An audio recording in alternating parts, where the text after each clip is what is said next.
It was an ordinary morning at Pacific Dragon Martial Arts Studio, but in the midst of an otherwise calm training session, something unexpected unfolded. Bruce Lee, the legendary martial artist and cultural icon, found himself in the midst of a situation that would quickly escalate into a moment of quiet heroism. It all started with a confrontation, a moment of harsh words directed at someone who, until then, had been invisible to the rest of the gym. The gym, a small but highly respected establishment tucked away on the edge of Los Angeles' Chinatown, had always been a sanctuary for its members. Known for its rigorous training and focus on discipline, it was a place where martial artists from all walks of life honed their craft. However, on this particular day, Bruce Lee, who had arrived early as he often did, witnessed something that didn't sit right with him. The exchange that caught his attention was a harsh insult aimed at someone who was, in the eyes of many, just a quiet janitor. Howard Kim, the 72-year-old Korean-American janitor, had been with the gym since its inception in 1954. He was a man of few words, his presence a steady and humble fixture in the background, always there cleaning, maintaining, and ensuring that the space was pristine for the next round of training. For all the years he had spent working there, he had never once made waves. But that day, something was about to change. Brett Carson, a cocky fitness trainer known as much for his arrogance as for his sculpted physique, had always had a mouth on him. His bravado was part of his persona, but it was on this day that his sharp tongue would go too far. "Hey, mop boy, try cleaning like someone who still has knees," he called out to Howard, the insult echoing loudly across the near-empty training floor. The words hit hard, reverberating not just in the air, but in the hearts of those who witnessed it. Howard, as was his nature, didn't respond. He simply continued his task, quietly adjusting his grip on the mop and resuming the work he had done countless times before. But his silence didn't go unnoticed. In the far corner of the gym, Bruce Lee was watching. He had arrived early that morning, as was his routine, to train and prepare for what he called the war ahead, a battle not of fists, but of minds. After the cancellation of the Green Hornet, Bruce had returned to his martial roots. The gym had always been a place where he could focus, refine his philosophy, and build the discipline that was at the core of his martial arts approach. But that morning, something felt off. It wasn't just the insult that irked him. It was the tone, the sense of cruelty that was present in Brett's words. It wasn't a simple jab or a playful tease. It was a calculated strike, aimed to humiliate and degrade. The insult stung, and as Bruce Lee watched Howard's unflinching response, he couldn't help but feel a growing sense of injustice. This wasn't just about one person's disrespect.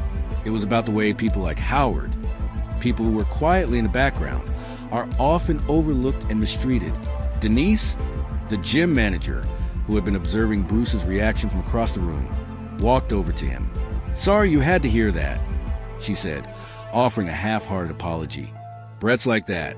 He's got a lot of charm and the clients love him. But he's good for business and no one complains." Bruce didn't respond immediately. His eyes remained focused on the scene in front of him. Brett had already turned his attention away from the janitor, but his words still lingered in the air. Then, as if sensing an opportunity to shift gears, Brett caught sight of Bruce and instantly changed his demeanor. He walked over, wearing his usual exaggerated smile, and greeted Bruce with an energy that seemed forced. "Hey, Master Lee, didn't see you there. You staying for my class today? It's going to be fire," he said, his voice dripping with insincerity. Bruce gave a faint, almost imperceptible nod, sipping his tea but didn't engage. As Brett turned back to the group, however, he muttered under his breath, just loud enough for Bruce to hear, "Old guy should mop with his face if that's all he's good for." Bruce's gaze narrowed. It wasn't just the insult. It was the way Brett treated Howard, as if he were less than human. There was no respect, no acknowledgement of the fact that Howard had been a part of the gym for decades, and that was something Bruce couldn't ignore. Later that day, as the gym emptied out and Bruce prepared to leave, he found himself walking to the locker room when he noticed Howard, crouched beside the water dispenser, refilling the paper cups. There was a subtle tremble in Howard's hands as he worked. Bruce approached him quietly and crouched beside him. "You all right, Mr. Howard?" he asked softly. The janitor didn't say much, simply giving a polite nod. I've cleaned blood off mats, vomit off shoes, and more locker room accidents than I care to count, he said, his voice steady despite the tremble in his hands. That's just noise. Bruce raised an eyebrow, his expression serious. Still doesn't mean you should endure it, he said quietly. Howard looked at him, a faint smile crossing his face. In Korea, I was a mechanic. Here, I'm a janitor. Either way, I fix what's broken, Howard said with a wistful sigh. But people are harder to fix. Bruce sat in silence for a moment, letting the weight of the words settle in. He could sense that there was more to Howard's story, but for now it was enough. Bruce simply nodded and sat beside him for a while longer. There was something about Howard's quiet dignity in the face of constant disrespect that moved him, and that moment would be the beginning of a shift. The next day, Bruce Lee arrived at the Pacific Dragon Gym even earlier than usual. It had become his custom to get there before the doors opened. When the world outside was still quiet and the gym was a sanctuary, he would meditate, sip his tea, and focus on his training, using the stillness to connect with his mind and body. The gym, with its faint smell of sweat and wood, was the perfect place for him to prepare for challenges ahead. But something about that morning felt different. Bruce could sense it even before he stepped through the door. The air inside felt heavier, charged with underlying tension. Brett Carson's words from the day before still echoed in his mind, and Bruce couldn't shake the feeling that something was amiss. As he walked in, the usual hum of activity was already underway. Some of the gym's regulars were warming up, the sound of feet hitting the floor and the soft thud of pads filling the air.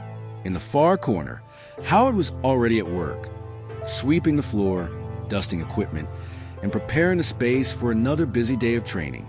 Bruce watched him for a moment, his quiet, diligent movements a sharp contrast to the loud personalities and over-the-top performances that often dominated the gym. It wasn't long before Bruce noticed that Brett was there as well, leading a group of clients through their drills. As always, Brett was the center of attention, his charisma and physicality drawing everyone's eyes. He was a showman, and he relished every moment of it. With each exaggerated move, a backflip, a spinning kick, a dramatic punch, Brett ensured that all eyes were on him. But it wasn't just his flashy demonstrations that caught Bruce's attention. It was his attitude. Even as Brett moved from one exercise to the next, Bruce could sense that there was something off about the trainer's energy. The way he strutted around, the way he played to the crowd, and the sharp, biting comments he threw at the other trainers and staff.